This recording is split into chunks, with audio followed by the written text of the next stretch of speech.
Hello friends, आप सभी का स्वागत है हमारे यूट्यूब चैनल विजार्ड क्लासेस पर। दोस्तों, ये क्लास जो है बीपीएससी टीचर के लिए जो है जीके जीएस का क्लास है। चलिए तो आज के सेशन को स्टार्ट करते हैं। आज के सेशन का पहला क्वेश्चन है, बिरसा मुंडा का कार्यक्षेत्र जो है कौन सा था। बिरसा मुंडा का कार्यक्षेत्र जो है कौन सा था। ऑप्शन है चंपारण, रांची, बलिया, अलीपुर। इसका आंसर हो जाएगा रांची। यानी बिरसा मुंडा का कार्यक्षेत्र जो है रांची था। यानी बिरसा मुंडा का कार्यक्षेत्र जो है वो रांची था। अब है 1899 से 1900 के मुंडा क्रांति का नेता कौन था। 1899 से 1900 के मुंडा क्रांति का नेता कौन था। ऑप्शन है सिद्धू, बुद्धू भगत, बिरसा मुंडा, शंभूदेव। तो इसका आंसर हो जाएगा बिरसा मुंडा। इसका आंसर हो जाएगा बिरसा मुंडा। यानी कि 1899 से 1900 के मुंडा क्रांति का नेता जो है बिरसा मुंडा था। यानी 1899 से 1900 के मुंडा क्रांति का नेता जो है बिरसा मुंडा था। बुद्धू भगत के अधीन 1831 का कोल विद्रोह निम्नलिखित में से किस क्षेत्र में हुआ था। बुद्धू भगत के अधीन 1831 का कोल विद्रोह जो है निम्नलिखित में से किस क्षेत्र में हुआ था। ऑप्शन है कच्छ, सिंहभूम, पश्चिमी घाट, सतारा। तो इसका आंसर हो जाएगा सिंहभूम।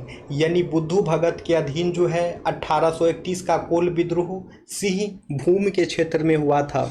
यानी बुद्धू भगत के अधीन 1831 का कोल विद्रोह जो है सिंहभूम के क्षेत्र में हुआ था। हौज विद्रोह कब हुआ था। हौज विद्रोह कब हुआ था। तो 1820 से 21 के दौरान 1820 से 21 के दौरान जो है हौज विद्रोह हुआ था। इनमें से किसने अंग्रेजी ईस्ट इंडिया कंपनी के कंट्रोल के खिलाफ बगावत नहीं की। इनमें से किसने जो है अंग्रेजी ईस्ट इंडिया कंपनी के कंट्रोल के खिलाफ बगावत नहीं की।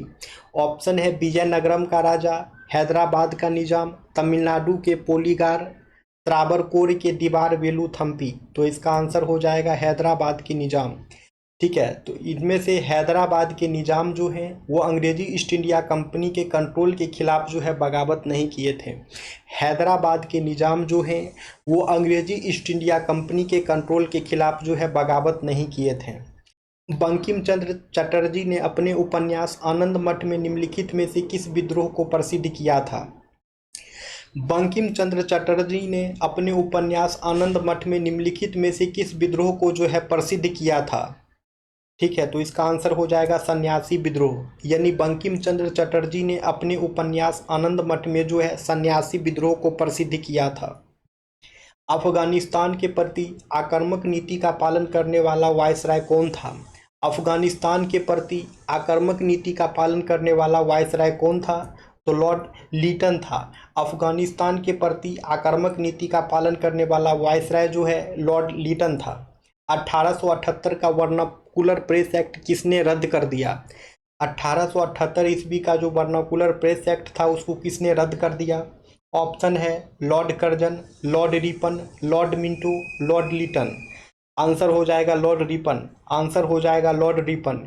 यानी 1878 ईस्वी का जो वर्नाकुलर प्रेस एक्ट था उसको लॉर्ड रिपन ने रद्द कर दिया था। यानी 1878 ईस्वी का जो वर्नाकुलर प्रेस एक्ट था उसको लॉर्ड रिपन ने रद्द कर दिया था। अस्थाई बंदोबस्त किसके साथ किया गया था। अस्थाई बंदोबस्त जो है किसके साथ किया गया था। ऑप्शन है जमींदारों के साथ, किसानों के साथ, ग्रामीण समुदाय के साथ या मुकदमों के साथ। तो इसका आंसर हो जाएगा जमींदारों के साथ। इसका आंसर हो जाएगा जमींदारों के साथ। यानी अस्थाई बंदोबस्त जो है वो जमींदारों के साथ किया गया था। यानी अस्थाई बंदोबस्त जो है जमींदारों के साथ किया गया था। बिहार में परमानेंट सेटलमेंट लागू करने का कारण क्या था। बिहार में परमानेंट सेटलमेंट लागू करने का कारण क्या था। तो ये हो जाएगा भू राजस्व का राजस्व निर्णय करना। बिहार में परमानेंट सेटलमेंट लागू करने का कारण क्या था। परमानेंट सेटलमेंट जिसे हिंदी में जो है अस्थाई बंदोबस्त कहते हैं। तो बिहार में अस्थाई बंदोबस्त लागू करने का कारण क्या था। तो भू राजस्व का राजस्व निर्णय करना। भू राजस्व का राजस्व निर्णय करना जो है बिहार में परमानेंट सेटलमेंट लागू करने का कारण था। रैयतबारी प्रणाली सर्वप्रथम लागू की गई थी कहाँ पे? रैयतबारी जो है सर्वप्रथम लागू की गई थी तो ये हो जाएगा मद्रास, ये हो जाएगा मद्रास। यानी रैयतबारी प्रणाली जो है सबसे पहले मद्रास में लागू की गई थी, यानी कि रैयतबारी प्रणाली जो है सबसे पहले मद्रास में लागू की गई थी। बंगाल और बिहार में भूमि पर किराएदारों के अधिकारों को बंगाल किराएदारी अधिनियम द्वारा कब मान्यता दी गई थी? तो 1885 में।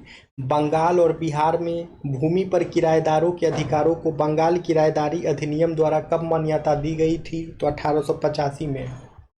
सत्यार्थ प्रकाश की रचना किसके द्वारा की गई थी? सत्यार्थ प्रकाश की रचना किसके द्वारा की गई थी? ऑप्शन है महात्मा गांधी के द्वारा, स्वामी दयानंद सरस्वती के द्वारा, राजा राम मोहन राय के द्वारा या स्वामी विवेकानंद के द्वारा। तो इसका आंसर हो जाएगा स्वामी दयानंद सरस्वती के द्वारा। इसका आंसर हो जाएगा स्वामी दयानंद सरस्वती के द्वारा। यानी सत्यार्थ प्रकाश की रचना जो है स्वामी दयानंद सरस्वती के द्वारा किया गया था। यानी कि सत्यार्थ प्रकाश की रचना जो है स्वामी दयानंद सरस्वती के द्वारा किया गया था। अमृत बाजार पत्रिका की स्थापना किसने की? अमृत बाजार पत्रिका की स्थापना किसने की? ऑप्शन है गिरीश चंद्र घोष, हरीश चंद्र मुखर्जी, फिर है एस.एन. बनर्जी, फिर है शिशिर कुमार घोष। तो इसका आंसर हो जाएगा शिशिर कुमार घोष। इसका आंसर हो जाएगा शिशिर कुमार घोष। यानी कि अमृत बाजार पत्रिका की स्थापना जो है शिशिर कुमार घोष के द्वारा किया गया था। यानी कि अमृत बाजार पत्रिका की स्थापना जो है शिशिर कुमार घोष के द्वारा किया गया था। अब है निम्नलिखित अखबारों में से कौन सा मुख्यतः उदारवादियों की नीति का प्रचारक था? निम्नलिखित अखबारों में से कौन सा जो है मुख्यतः उदारवादियों की नीतियों का प्रचारक था? ऑप्शन है new India, leader, young India, free press journal. इसका आंसर हो जाएगा लीडर। इसका आंसर हो जाएगा लीडर। यानी लीडर अखबार जो है वो मुख्यतः उदारवादियों की नीतियों का प्रचारक था। लीडर अखबार जो है वो मुख्यतः उदारवादियों की नीतियों का प्रचारक था। 19वीं शताब्दी के धर्म समाज सुधार आंदोलन ने जनसंख्या के किस वर्ग को जो है मुख्यतः आकर्षित किया? तो ये हो जाएगा दोस्तों बुद्धिजीवी, नगरीय उच्च जातियां और निर्धन सर्वधारण वर्ग। 19वीं शताब्दी के धर्म समाज सुधार आंदोलन ने जनसंख्या के किस वर्ग को जो है मुख्यतः आकर्षित किया? तो ये हो जाएगा बुद्धिजीवी, नगरीय उच्च जातियां और निर्धन सर्वधारण वर्ग। अब है भारतीय पुनर्जागरण आंदोलन के पिता कौन थे? भारतीय पुनर्जागरण आंदोलन के पिता कौन थे? ऑप्शन है बाल गंगाधर तिलक, दयानंद सरस्वती, श्रद्धानंद, राजा राम मोहन राय।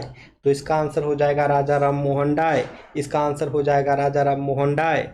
यानी भारतीय पुनर्जागरण आंदोलन के पिता जो हैं राजा राम मोहन राय थे। यानी भारतीय पुनर्जागरण आंदोलन के पिता जो हैं राजा राम मोहन राय थे। निम्नलिखित में से कौन आत्मीय सभा के संस्थापक थे? निम्नलिखित में से कौन जो है आत्मीय सभा के संस्थापक थे? ऑप्शन है राजा राम मोहन राय, स्वामी दयानंद सरस्वती, स्वामी विवेकानंद, अरविंद घोष। तो इसका आंसर हो जाएगा स्वामी दयानंद सरस्वती।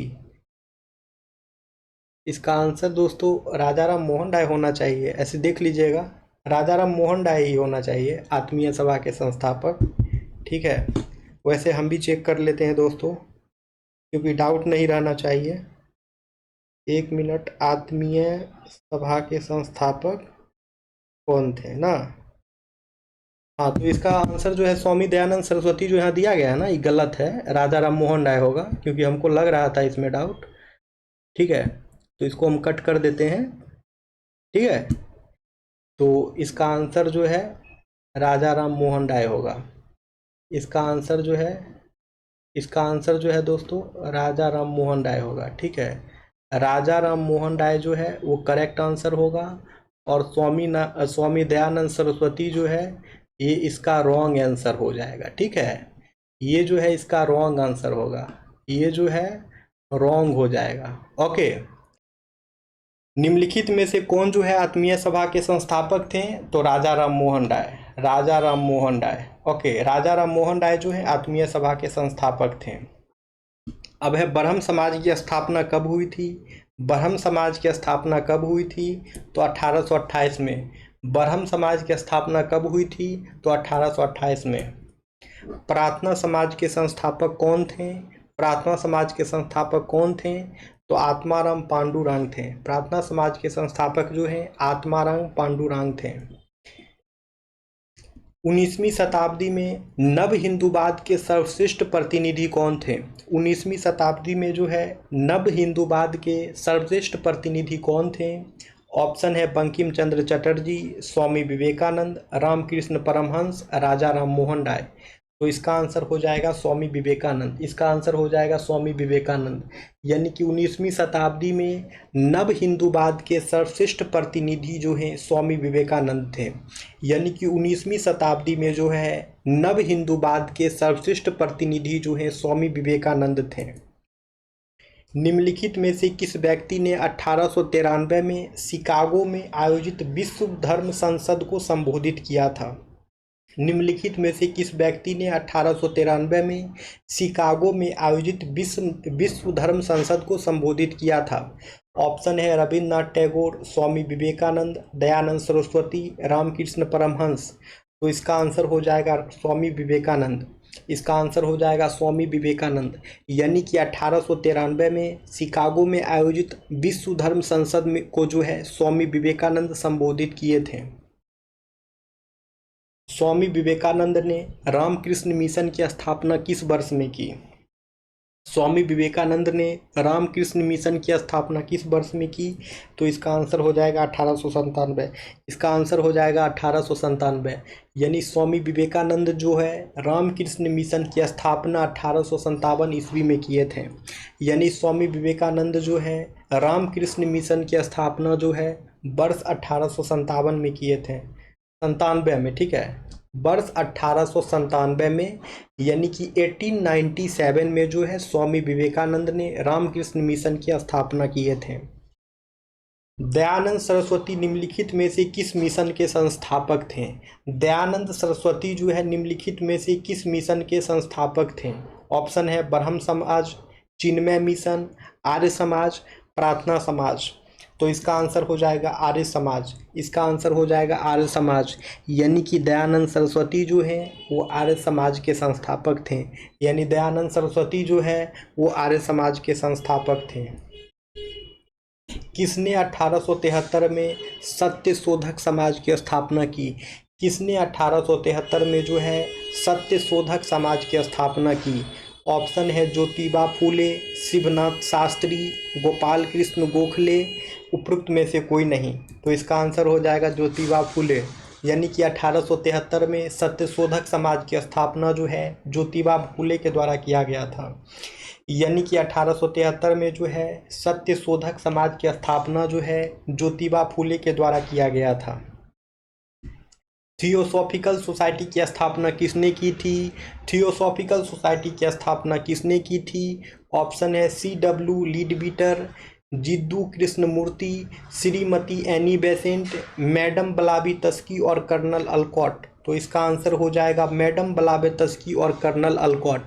यानी कि थियोसॉफिकल सोसाइटी की स्थापना जो है मैडम ब्लावित्स्की और कर्नल अल्कॉट ने किया था। यानी कि थियोसॉफिकल सोसाइटी की स्थापना जो है मैडम ब्लावित्स्की और कर्नल अल्कॉट ने किया था। ठीक है, आगे आते हैं। अब है भारतीय राष्ट्रीय कांग्रेस की प्रथम महिला अध्यक्ष कौन थी? भारतीय राष्ट्रीय कांग्रेस की जो है प्रथम महिला अध्यक्ष कौन थी? ऑप्शन है इंदिरा गांधी, सरोजनी नायडू, एनी बेसेंट, सोनिया गांधी। तो इसका आंसर हो जाएगा एनी बेसेंट। इसका आंसर हो जाएगा एनी बेसेंट। यानी भारतीय राष्ट्रीय कांग्रेस की प्रथम महिला अध्यक्ष जो है वो एनी बेसेंट थी। भारत में नारी आंदोलन किसकी प्रेरणा से प्रारंभ हुआ था? भारत में जो है नारी आंदोलन किसकी प्रेरणा से प्रारंभ हुआ था? ऑप्शन है सरोजनी नायडू, एनी बेसेंट, पद्माबाई रनाडे, ज्योतिबा फूले। तो इसका आंसर हो जाएगा ज्योतिबा फूले। यानी कि भारत में नारी आंदोलन जो है ज्योतिबा फूले की प्रेरणा से प्रारंभ हुआ था। यानी कि भारत में नारी आंदोलन जो है ज्योतिबा फूले की प्रेरणा से प्रारंभ हुआ था। प्रार्थना समाज, यंग इंडिया, लोकहितवादी, सत्यशोधक समाज, रहनुमाई, माजदायसन सभा के लिए नीचे दिए गए विकल्प में से सही संयोजन की पहचान करें। तो प्रार्थना समाज आत्माराम पांडुरंग, यंग इंडिया मोहनदास करमचंद गांधी, लोकहितवादी गोपाल हरि देशमुख, सत्यशोधक समाज ज्योतिबा फूले, रहनुमाई माजदायासन सभा ये जो है नारोजी फरदौनजी। अब है नाई धोबी बंद सामाजिक बायकॉट का एक स्वरूप था जो 1919 में किसानों द्वारा प्रतापगढ़ जिले में चलाया गया था। नाई धोबी बंद सामाजिक बॉयकॉट था, ठीक है, जो किसानों द्वारा प्रतापगढ़ जिले में चलाया गया था। पंजाब भूमि हस्तांतरण अधिनियम कब पारित किया गया? तो 1900 में। पंजाब भूमि हस्तांतरण अधिनियम कब पारित किया गया? तो 1900 में। अवध के एका आंदोलन का उद्देश्य क्या था? तो लगान का नगद में परिवर्तन करना। अवध के एका आंदोलन का उद्देश्य क्या था? तो लगान का जो है नगद में परिवर्तन करना। स्वामी सहजानंद किससे जुड़े थे? तो बिहार के किसान आंदोलन से। स्वामी सहजानंद जो है किससे जुड़े थे? तो बिहार के किसान आंदोलन से। इनमें से कौन बिहार में किसान आंदोलन के साथ जुड़े थे? तो राजेंद्र प्रसाद। सुरक्षा प्रकोष्ठ की नीति किससे संबंधित है? तो वारेन हेस्टिंग से। सुरक्षा प्रकोष्ठ की नीति किससे संबंधित है? तो वारेन हेस्टिंग से। बंगाल में द्वैध शासन व्यवस्था किसने समाप्त किया? तो वारेन हेस्टिंग्स ने। बंगाल में द्वैध शासन व्यवस्था किसने समाप्त किया? तो वारेन हेस्टिंग्स ने। लॉर्ड वेलेस्ली की सहायक संधि को स्वीकार करने वाला पहला मराठा सरदार कौन था? तो पेशवा बाजीराव द्वितीय। लॉर्ड वेलेस्ली की सहायक संधि को स्वीकार करने वाला पहला मराठा सरदार कौन था? तो पेशवा बाजीराव द्वितीय। भारत में पहली बार जनगणना कब शुरू हुई थी? तो 1872 में। 1872 में जो है भारत में पहली बार जनगणना शुरू हुई थी। महारानी विक्टोरिया को भारत की समाग्री कब नियुक्त किया गया? तो 1877 में। महारानी विक्टोरिया को भारत की समाग्री कब नियुक्त किया गया? 1877 में। इंडियन एसोसिएशन के संस्थापक कौन थे? इंडियन एसोसिएशन के संस्थापक कौन थे? सुरेंद्रनाथ बनर्जी। सुरेंद्रनाथ बनर्जी। राष्ट्रीय कांग्रेस से पूर्व सबसे प्रमुख संस्था थी? तो इंडियन एसोसिएशन ऑफ कलकत्ता। राष्ट्रीय कांग्रेस से पूर्व सबसे प्रमुख संस्था जो है इंडियन एसोसिएशन ऑफ कलकत्ता थी। निम्नलिखित में से किस वर्ष सुरेंद्रनाथ बनर्जी को भारतीय सिविल सेवा से हटा दिया गया था? तो 1874 में। निम्नलिखित में से किस वर्ष जो है सुरेंद्रनाथ बनर्जी को भारतीय सिविल सेवा से हटा दिया गया था? तो 1874 ईस्वी में। राजनीतिक सुधारों को लेकर विरोध करने वाले पहले भारतीय कौन थे? तो राजा राम मोहन राय। राजनीतिक सुधारों को लेकर विरोध करने वाले पहले भारतीय कौन थे? तो राजा राम मोहन राय। 1885 में कांग्रेस के पहली अधिवेशन में कितने प्रतिनिधियों ने भाग लिया? तो 72। 1885 में कांग्रेस के पहले अधिवेशन में कितने प्रतिनिधियों ने भाग लिया? तो 72 प्रतिनिधि भाग लिए थे। भारतीय राष्ट्रीय कांग्रेस की स्थापना कब हुई? भारतीय राष्ट्रीय कांग्रेस की स्थापना कब हुई? तो 1885 में। भारतीय राष्ट्रीय कांग्रेस की स्थापना कब हुई? तो 1885 में। भारतीय राष्ट्रीय कांग्रेस के संस्थापक कौन थे? तो ए.ओ. ह्यूम थे। भारतीय राष्ट्रीय कांग्रेस के संस्थापक कौन थे? तो ए.ओ. ह्यूम थे। कांग्रेस का पहला अधिवेशन कहाँ आयोजित किया गया? कांग्रेस का पहला अधिवेशन कहाँ आयोजित किया गया? तो बॉम्बे में। कांग्रेस का पहला अधिवेशन कहाँ आयोजित किया गया? बॉम्बे में। भारतीय राष्ट्रीय कांग्रेस के दूसरे अधिवेशन की अध्यक्षता किसने की? सुरेंद्रनाथ बनर्जी ने। भारतीय राष्ट्रीय कांग्रेस के दूसरे अधिवेशन की अध्यक्षता किसने की? सुरेंद्रनाथ बनर्जी ने। अब है महात्मा गांधी की अध्यक्षता में कांग्रेस का एकमात्र वार्षिक अधिवेशन हुआ था, तो कौन सा अधिवेशन था? तो ये क्वेश्चन आप लोगों का होमवर्क रहा। इसका आंसर आप लोग कमेंट सेक्शन में कमेंट करेंगे दोस्तों, और साथ में ही जो है सभी लोग वीडियो को लाइक करेंगे, ठीक है। सभी लोग जो है वीडियो को लाइक भी करेंगे। जो लोग चैनल पे नए हैं चैनल को सब्सक्राइब भी कर लेंगे, ताकि आने वाले वीडियो का नोटिफिकेशन जो है आप सभी को मिलता रहे। ये क्लासेस रेगुलर चलती है, आप लोग जो है अपना जीके जीएस का प्रैक्टिस यहाँ से कर सकते हैं। चलिए तो फिर मिलते हैं कल की क्लासेस में। Thank you friends, thank you everyone.